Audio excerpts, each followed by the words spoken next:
삼손은 참으로 독특한 인물입니다. 성경 역사 가운데서 그만큼 강력한 힘을 갖고 있었던 사람은 없었죠. 그 당시에 철기 문명의 중심에 있었던 그 블레셋은 그 중동 지역의 강자로 부상하기 시작합니다. 그래서 주변의 모든 나라들이 이 블레셋 앞에 무릎을 꿇는 거예요. 자, 그런 어떤 나라도 감당하지 못했던 그 블레셋을 혼자서 감당했던 사람이 바로 삼손이었습니다. 블레셋과 싸워서 언제나 삼손이 이기는 거예요. 그렇지만 이렇게 이스라엘의 영웅이었지만 누구도 이스라엘 사람들은 누구도 삼손을 영웅으로 생각하지 않았습니다. 강한 힘을 가지고 나라를 구했지만 누구로부터 또 인정받지 못했던 사람이 사실은 삼손이었어요. 그는 비운의 영웅이었습니다. 그러나 그의 강력한 힘은 누구도 부인할 수가 없죠. 자, 이런 사람이 어떻게 태어나게 되었을까? 그 출생의 비밀을 사사기 13장이 소개를 하고 있습니다.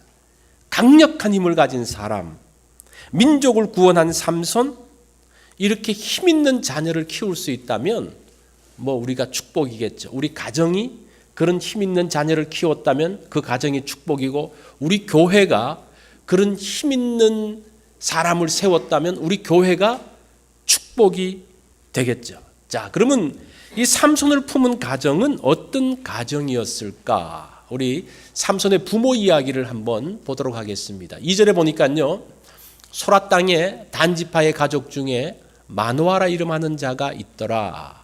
그의 아내가 임신하지 못하므로 출산하지 못하더니. 자, 지금 그 가정 가운데서 임신하지 못함으로 인해서, 출산하지 못함으로 인해서 어려움을 당하는 가정들이 있죠. 그런데 여기서 이 마노아의 아내는 임신하지 못했다라는 그 단어를 보니까요, 뿌리가 없는 그런 뜻이에요. 그러니까 생식 기관이 작동하지 않는 그런 사람입니다. 그러니까 임신할 수 없는 사람이에요. 이제 구약 성경 전체에서 이 아카라라는 단어를 찾아보니까요, 사라가 그랬고 라헬이 그랬고 마노아의 부인, 이 세 사람이 임신할 수 없는 그런 상황에 있는 사람들이더라고요. 자, 이런 상황, 한나의 경우를 보니까요, 우리가 지난주에 봤을 때에 한나가, 첫 번째 부인 한나가 자녀를 낳지 못하니까 이 남편이 어떻게 합니까? 두 번째 부인을 들여서 자녀를 낳았죠. 그런데 이 마노아의 가정은 그 부인이 아이를 낳지 못해도 어떻게 합니까? 두 번째 부인을 들이지 않고 그냥 아이 없이 사는 그러한 집안이었습니다. 그걸 보니까요, 이 마노아 괜찮은 사람인 것 같아요. 자, 두 번째로 또 이 마노아는 신앙이 있는 사람이었습니다. 1절 말씀을 보면 그 마노아가 살았던, 삼손이 있었던 시대의 모습들을 보여주고 있는데, 이스라엘 자손이 다시 여호와의 목전에 악을 행하였으므로 여호와께서 그들에게 40년 동안 블레셋 사람의 손에 넘겨주시니라고 이야기합니다. 원래 그 이스라엘 그 사사 시대의 그 모습을 보면요, 이스라엘 백성들이 악을 행합니다. 그래서 하나님께서 주변 나라를 통해서 통치받게 하면 그 가운데서 막 고통스러워하면서 하나님 앞에 기도해요. 하나님 살려주세요. 그래서 하나님께서 그 기도를 들으시고 이제 사사를 보내서 구원을 이루시는데, 이 삼손 시대에 가면요, 그 사이클이 없어져 버립니다. 여기 보면 어떻습니까? 그들이 여호와의 목전에서 악을 행함으로 하나님께서 40년 동안 블레셋 사람의 손에 넘겨주시는데 그냥 그 고통 가운데서 사는 거예요.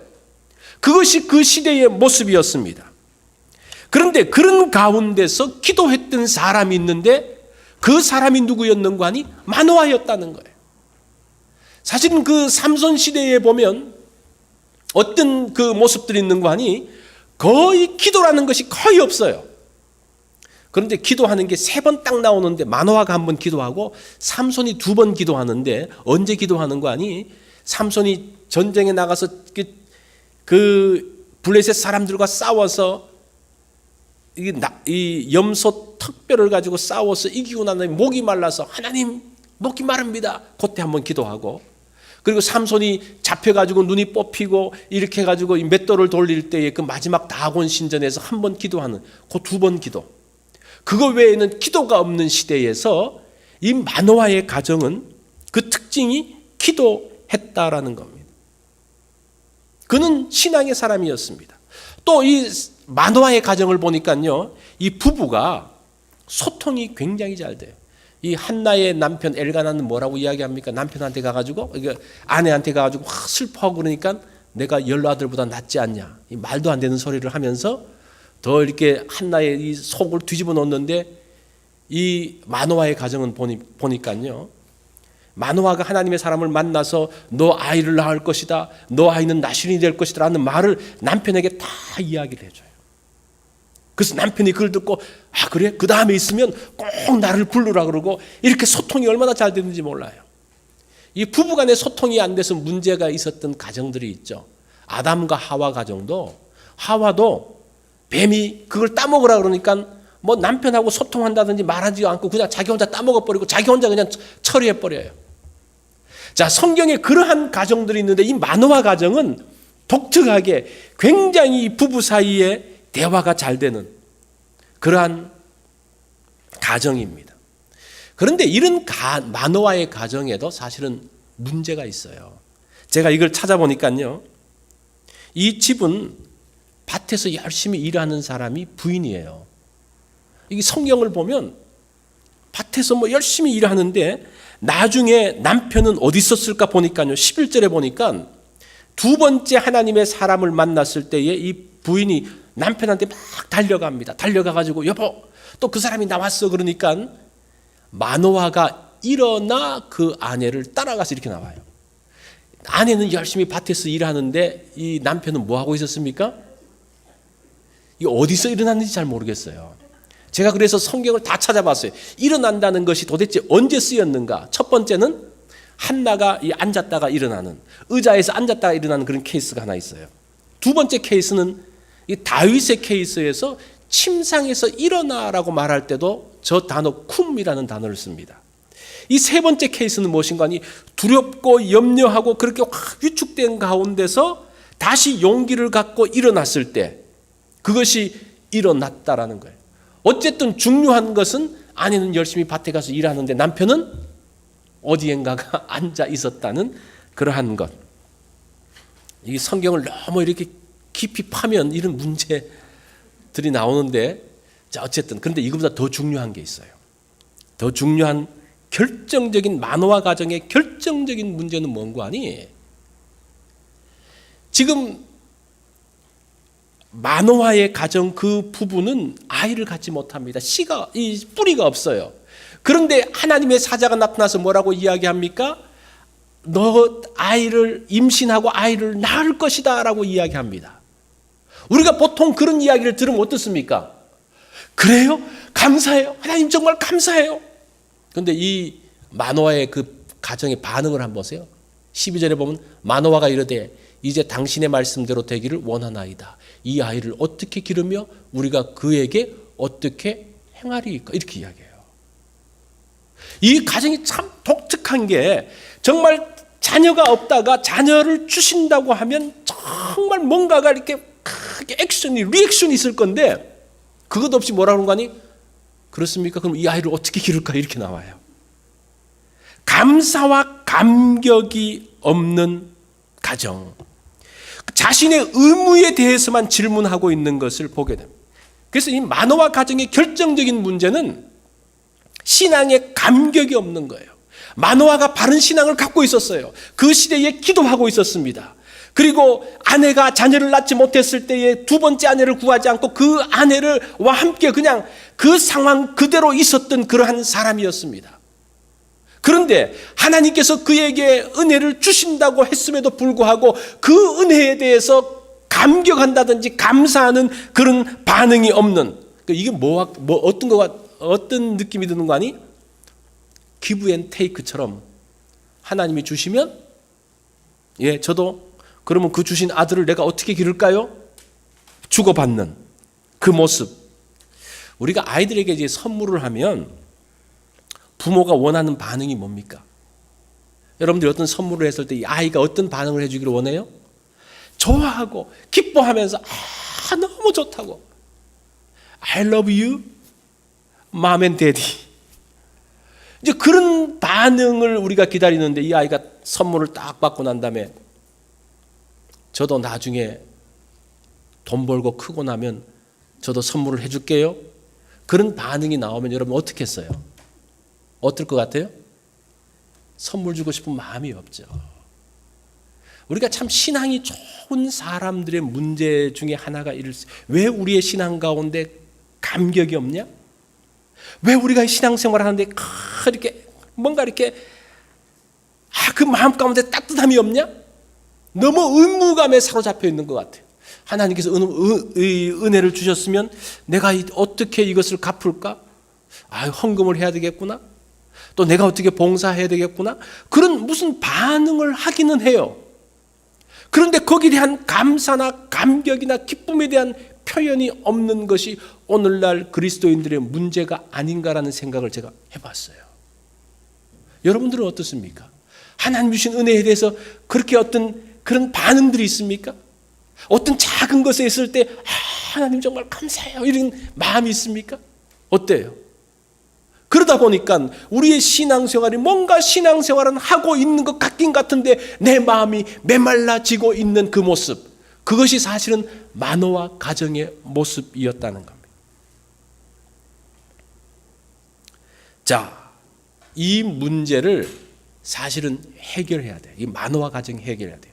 또 하나의 중요한 마노아 가정의 문제는 무엇인가 하니, 그 아들의 이름을 짓는데 아들의 이름이 뭡니까?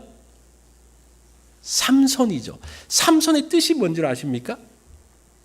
삼손의 뜻이 태양의 아들이라는 뜻이에요. 작은 태양이라는 겁니다. 태양처럼 빛나야지. 그런데 그 당시에 태양이라는 그 용어는 우상들, 태양신에서 주로 사용되어졌던 용어입니다. 그래서 바로는 태양의 아들이에요. 바로. 그리고 유다의 그 구약에 보면 유다에 나오는 이름의 방식, 이름을 짓는 방식 중에서 삼손이라고 지은 사람은 없어요. 제가 사무엘을 예로 들었는데, 사무엘 그러면 엘이라는 단어가 많이 나와요. 다니엘, 여호수아라는 것은 구원이라는 뜻이고, 그런데 이 이름은 삼손, 태양의 아들, 태양의 아들이라는 것은 뭡니까? 태양신의 아들이라는 그런 느낌을 줘요. 작은 태양이라 그러면 뭡니까? 우리가 작은 예수라 그러면 뭐예요? 예수님을 따르는 사람들, 그런 뜻이에요. 예수님을 닮는 사람들, 그런 뜻이에요. 작은 태양이라는 것은 무엇인가 하니 태양을 따르고 태양을 닮아가는, 태양신을 닮아가는 그런 뜻이에요. 그래서 이름이라는 것이 얼마나 중요한지 몰라요. 삼손, 태양의 아들, 그러면 자기 정체성이 사람들로부터 계속 그 이름을 들으면서 어떤 정체성을 만들어가는 겁니까? 어떤 태양신과 연결되어진 정체성을 만들어가는 거예요.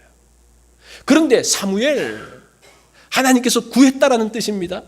사무엘이라고 이야기하면 그 사람들이 어떤 느낌을 받습니까? 하나님께 구하는 자요? 하나님께 구하는 자요? 자기 이름을 들으면서 자기 이름이 계속적으로 불려지는데 그 이름을 들으면서 나는 하나님께 구하는 자구나? 내가 하나님께서 구하는 그러한 사람의 정체성을 갖고 있구나? 그렇게 만들어지는 거예요.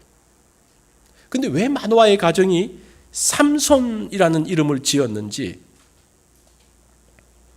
삼손의 삶의 방식을 보면 이 삼손의 부모들이 살았던 그 시대의 그 모습들을, 그 문화에 많은 영향을 받았던 것 같아요. 그렇게 그 나름대로 기도하는 사람이었고 신앙을 갖고 있는 사람임에도 불구하고 그 시대의 문화에 대한 영향력을 많이 받은 거예요. 이 삼손을 보면 하나님 말씀을 따라가지 않습니다. 세상 방식대로 따라가요. 생산의 뿌리가 없는 여인이 하나님의 은혜로 아들을 얻었는데 그 은혜는 온데간데 없고, 이제 그 아들을 통해서 무엇인가 태양과 같은 일들을 하려는 그 부모의 마음. 그리고 이 삼손은 나시린입니다. 근데 나시린을 보면 대부분의 경우는 자신이나 아니면 부모가 나시린 서원을 하는 거예요.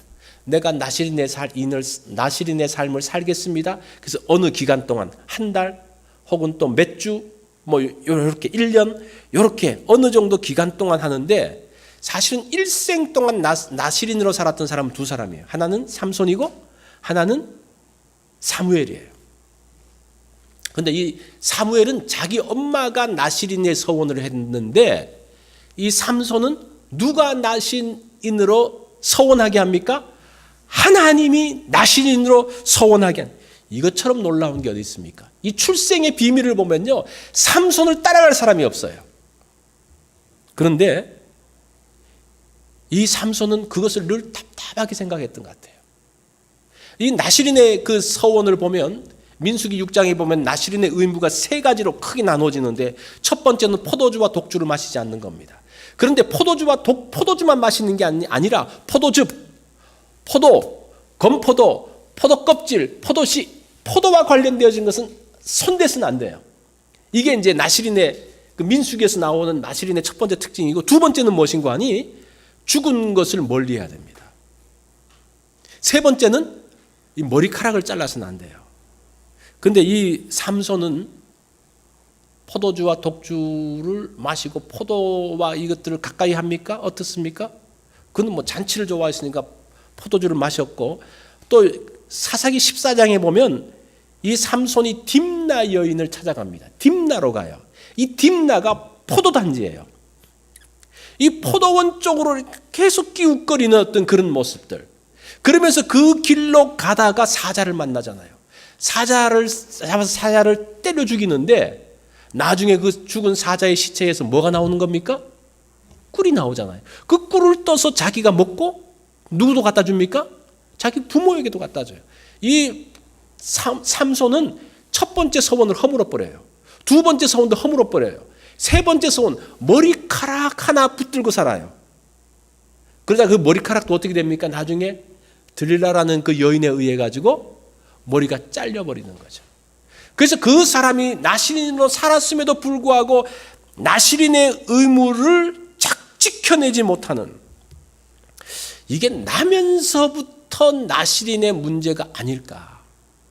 이게 모태교인들 어릴 적부터 예수 믿고 부모 때부터 예수 믿은 사람 얼마나 복돼요. 그런데 그 사람들이, 그런 분들 중에서 몇몇 분들은 굉장히 그것을 갑갑하게 생각해요. 내가 신앙의 선택을 해야 하는데 나는 선택의 여지도 없이 부모에 의해서 그냥 그렇게 끌려가는, 이 어릴 적부터 신앙생활 한다는 것이 얼마나 큰 축복인지, 큰 축복인데 그것 때문에 힘들어하는 사람이 있어요. 그게 누굽니까? 삼손이에요. 그러면 자꾸 뭔가 어긋나려고 하는 어떤 그러한 모습들을 봅니다. 그러면서 사사기 14장 3절에 보면 뭐라고 말하는 거니, 마지막 부분에 보면 딥나 여인하고 결혼하려고 할 때 그 부모가 반대해요. 너 우리 민족 가운데서 결혼하지 왜 그러냐 그럴 때 뭐라고 그러는 거 아니? 내가 그 여자를 좋아하오니 나를 위하여 그 여자를 데려오소서, 그렇게 이야기해요. 이 나시린이 누구를 위해서 사는 사람입니까? 하나님을 위해서 살도록 헌신되어진 사람인데, 이 삼손의 주제가가 뭔가 하니 나를 위하여예요. 나를 위하여 여자를 데려오고 나의 즐거움을 위하여 살고 내가 원하는 것을 위해서 살려고 하는, 의무감에서 벗어나려고 하는 그러한 모습. 그런 것을 보면 의무감에 젖어 사는 마노아 가정에서 어떤 사람이 태어납니까? 의무감에서 벗어나려고 하는 아들이 태어나고 있어요. 우리가 신앙생활에서 중요한 것이 무엇인가 하니 의무감을 자꾸 심어주는 것보다 더 중요한 것은 무엇인가 하니 신앙생활의 기쁨을 자꾸 심어줘야 되는 거예요. 신앙생활의 즐거움을 심어줘야 되는 거예요. 그래야지 신앙생활이 즐거운 줄 아는데 신앙생활의 의무감, 신앙생활의 힘든 것만 자꾸 생각하다 보니까 이 아이들은 거기서 자꾸 벗어나고 싶어하는 그러한 모습들. 그것이 마노아 가정의 문제라고 생각이 됩니다. 자, 이런 가정, 하나님의 은혜에 감격하지 못하고 의무감으로 사는 사람에게도 하나님의 축복이 임할까? 임했죠. 그 축복이 뭡니까? 24절에 나와요. 자, 그 아이가 자라매 여호와께서 그에게 복을 주시더니, 이 복이라는 단어가 어떤 뜻인 거 아니? 무릎을 꿇게 하다 그런 뜻이에요. 이 복이라는 것은 뭔가를 많이 주는 걸로 생각했는데, 이 지금 삼손 마노아의 가정에 주었던 복은 뭡니까? 무릎을 꿇게 하는 거예요. 삼손이 지금 계속적으로 어긋나려고 하는, 자기 뜻대로 어긋나려고 하는 데서 하나님께서는 삼손에게 복을 주시는데 어떤 복을 주십니까? 하나님 앞에 무릎을 꿇게 하는 복을 주시는 겁니다. 여러분, 이게 축복인지 아세요? 내가 하고 싶은 대로 자꾸 뭔가 안 돼요. 뭔가 나는 하고 싶은데 자꾸 막히는 것 같아요. 그것도 복이라는 거예요. 지금 이 바라카라는 것이 그런 뜻이에요. 그런데 지나놓고 보면 어때요? 그렇게 하지 않은 것이 축복이었구나라는 것을 알게 돼요. 그런 거 느끼시죠? 그죠? 그래, 그때 내가 하고 싶어 했는데 그거 안 된 게, 못한 게, 여의치 않아서 못한 게, 그래도 잘 됐구나. 그게 이 바라카라는 복이에요. 삼손의 가정에 임했던 그러한 복이라는 겁니다. 우리가 이런 복을 인정하면서 살 때에 정말 하나님의 은혜가 우리 가운데 임하는 것들을 알게 되는 거예요. 그러면서 25절에 보면 여호와의 영이 그를 움직이기 시작했다. 이 움직이다라는 단어를 보니까요, 하나님이 장악하다, 그런 뜻, 장악하다, 컨트롤하다라는 그 말이에요. 이게 이 삼손이 어떤 일들을 하는데 하나님의 영이 그를 움직이는데 어떻게 움직입니까? 삼손을 장악하면서. 이 삼손의 생애가 얼마나 아슬아슬합니까? 그래서 이게 아슬아슬, 우리가 이 삼손의 생애를 읽어보면요, 이러면 안 되는데 막 아슬아슬하게 막 가요. 그런데 하나님이 어떻게 하십니까? 그를 움직이는데 어떻게 움직여요? 삼손을 딱 붙들면서 이렇게 컨트롤하면서 나가는 거예요. 이 어긋나려고 하는 그 삼손을 붙들고 나가는 거예요. 그게 축복이에요. 그게 축복이에요. 그래서 삼손이 그런 자기 마음대로 살 수 있는 사람이 그래도 그나마 그 가운데서 하나님의 일들을 하면서 사스로스의 이름을 가졌던, 또 믿음의 사람으로 인정을 받았던 그것이 뭐 때문입니까? 하나님이 그를 장악하심으로 인해서, 그를 컨트롤하심으로 인해서 그가 그렇게 하나님의 일을 했던 것을 보게 됩니다. 우리가 부족하죠? 약하죠? 어떤 일들을 감당하기 어렵죠? 삼손은 삐져나가려고 하는 것을 하나님이 컨트롤하셨다면 우리는 약해서 위축되어지고 부족하고 연약하고, 그래서 용기를 못 내는 우리들에게 하나님께서 우리를 어떻게 하십니까? 우리를 움직이기 시작하는, 하나님이 장악해서 하나님이 컨트롤하는, 하나님의 일을 하게 하는 그러한 것. 그래서 우리가 연약하고 부족하더라도 우리에게 소망이 있는 거예요. 우리가 힘이 없다고 아무것도 못하는 것처럼 보일지 모르지만 하나님의 영이 우리를 움직이기 시작하실 때에 하나님의 손에 의해서 우리가 쓰임받게 되는 것을 보게 됩니다. 고난받는 자를 위한 무명용사의 기도라는 그 기도문이 있는데 제가 한번 봤습니다.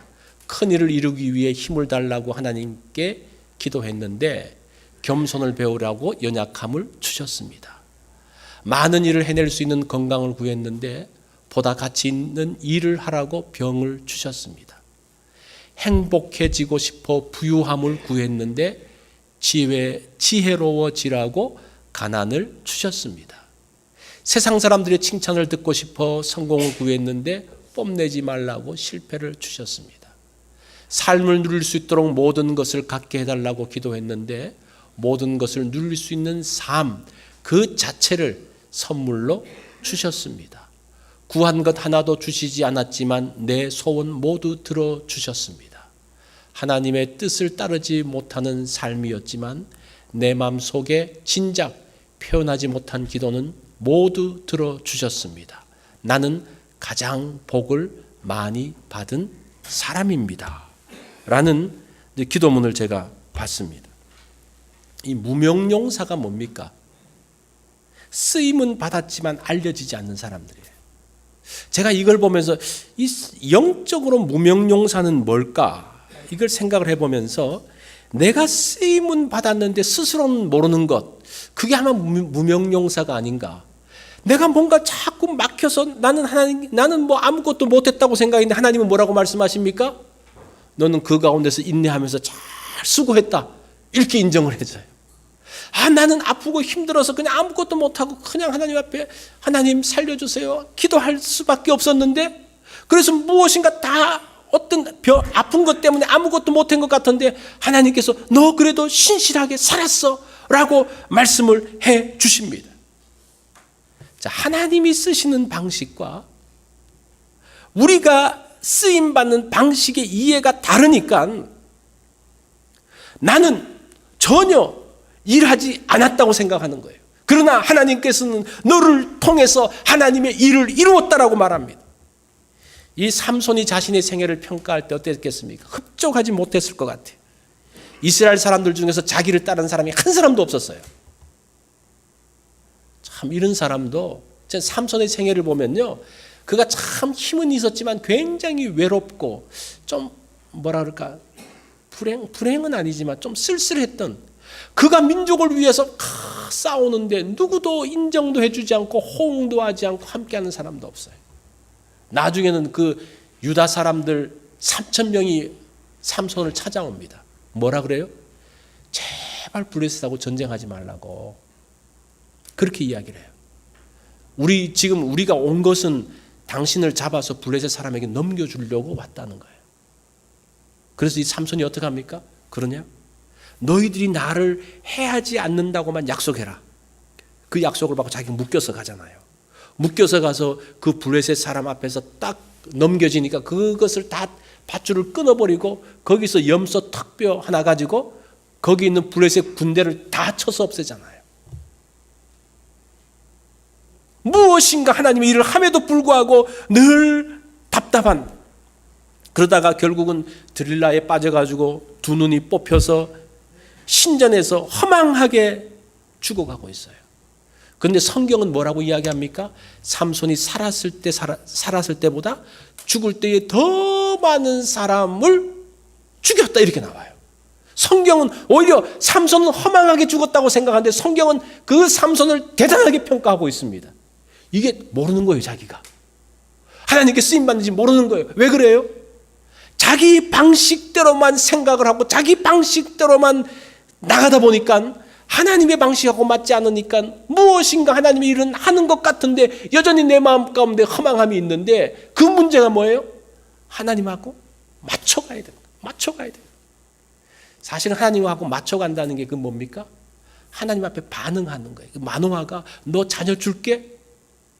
그래요? 감사합니다. 이런 반응. 그래야지 뭔가 맞는 것이지, 하나님이 줄게? 그럼 제가 어떻게 기를까요?